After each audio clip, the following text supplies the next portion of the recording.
In high school, I had a friend named Eric. Eric was a year older than me with no siblings. He lived a block away, and some days we would go to his house to do homework. His parents got home late, so we usually had the place to ourselves. The privacy was nice, but it left the home quiet. Most days, we'd finish our work and play video games, but sometimes we'd find some sort of adventure to go on. One day, Eric didn't want to do our usual activities. I asked him what he had in mind, and I'll never forget his reply. "Let's talk to the ghost." Not wanting to seem chicken, I decided to play along. "How do we do that?" He told me his house was inhabited by a spirit that could be found in most homes. It was called a Kikimora. It had introduced itself to him one day. Of course I didn't believe him, and I told him so.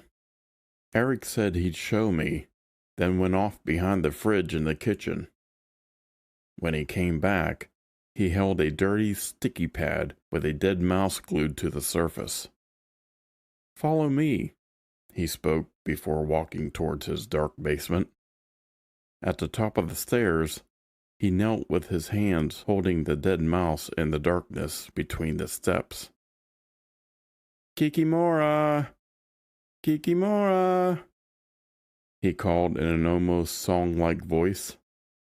Something in the shadows shifted almost immediately. He looked at me, with his hand still held out. "She's not a bad spirit," he laughed and looked into the dark. "She just doesn't like sunlight. Most of them stay in basements. This one likes the mice I feed her." The sound of movement echoed downstairs again. Then a sick chewing sound started. Eric smiled. "She's eating it.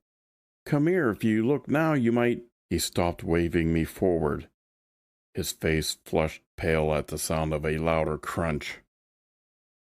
A whimper escaped his lips, and he lifted his hand up and held it out. The white of bones peeked out from his now fingerless stubs. Chewing continued from below as drips of red splattered on the floor.